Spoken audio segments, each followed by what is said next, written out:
Hello to my sewists and general crafters out there. I am so glad we will have this moment together because I have something to share with you that I think is quite special. I was inspired by some of the fabric cards I've seen online that others have made.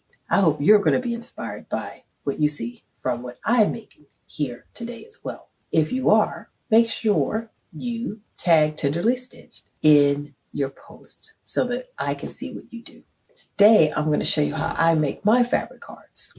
Now, my intent is just to use up my scraps. And if you've seen some of my other videos on how to use up your scraps, by organizing them first, having patterns in your mind or printed out, whatever, that you know you're going to use, there you go. You're halfway there to actually making sure you're always ready to do some mindless sewing that is going to be enjoyable and produce something that will be definitely used, because we know that people don't care about spilling spaghetti, pizza, or whatever else on a scrap quilt. They wash it and they keep on using it. So for me, a scrap quilt is like a free quilt. So you won't be too surprised when I tell you that I think making fabric cards out of my fabric scraps is also a free project, a free card. In that video, you saw that, click right here to match that video if you haven't seen it. You'll see that the smallest scrap I use is about 1.5 to 1.25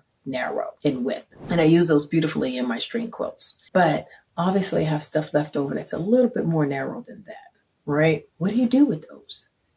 The engineer in me said to myself, let's solve this problem, right? Like other quilters, I do other crafts. Scrapbooking is my other craft. One of my other crafts anyway. And I enjoy bringing together the two worlds that I participate in, so to speak. This is that combination. I've taken my narrow scraps and pressed it down to a piece of interfacing, simple interfacing. Use whatever you have to make sure that they come together in a way in which you can use them. You might use a stabilizer or whatever the material you might have available on a regular basis. Again, the idea behind this is a free project, so don't go out and spend too much on anything. And now you have something you can use in a fabric card. If you like the idea of fabric, I'd say unraveling just a little bit, and that rawness, that more rustic kind of maybe feeling. Rustic may not be the best word, but that's the only one I can think of at the moment. And if this is all you have time for, stop here. If this is where you want to start your embellishing, that's fine, by any technique you like. For me, as you can see, I sew on Grandma Jackson's Pfaff 7570. Good testament to buy a good quality machine and you will pass it down for generations to come. I was fortunate to receive this one. This has 300 embroidery stitches. Now, if you follow me on Facebook or Instagram, you'll see that I love to use embroidery to embellish my projects. Absolutely love doing that. The personalization, the customization, the uniqueness that embroidery adds is phenomenal to me. And I'm so glad that my good friend Patrice Clay of Seams Unique Designs taught me that. So the embroidery stitches that I have available to me on this machine, as I said, it's about 300 stitches, and I can put them in sequence and everything. Well, like most quilters, I probably just use 10 of them. So if you have an embroidery machine that only has, say, 30 or 60 stitches, you still have plenty to play with. The other thing you can think about doing is doing an overall meander in a free motion setting on your machine. I'll show you how to do that in another video. So for this video, we're going to concentrate on how to embroider this piece to enhance the beauty. Now, on this machine, I have a stipple stitch that I love. There's a couple other stitches I love to use on my fabric cards too, but this gives me a nice overall design that in this particular case, since I did not sew the fabrics together because I placed them down on the interface, I use the stipple stitch right here in the seams, right? So it gives me a nice uniform background piece of fabric now to play with. Now, I love using metallic thread for this. I use Wonderfil thread. And for those of you using metallic thread before, you know that it used to pop, it used to be hard to set the tension for, yada, yada, yada. This metallic thread is foolproof. I use it on all my machines, my older machines, my newer machines like my Genomes. It doesn't matter. Even my vintage machines, like my 1925, like my featherweights, this thread sews beautifully. If y'all have not used wonderful thread as in general before, definitely pick some up and try it. And definitely pick up some of the metallic. I have it in every color. I typically use silver, gold, and champagne when I do this because, as you can see, I want to create an overall background look that then I will embellish with on through scrapbooking. You may choose to use the thread to give you more color, more contrast for a reason. And that's up to you. Use your creativity. Try out things and see what you like. Even if you don't feel like you have that much creativity, just try some things out. See what works. See what becomes eye-catching to you. Before you know it, you will have fabric cards that are embellished any way you like. Again, I use basic scrapbooking techniques.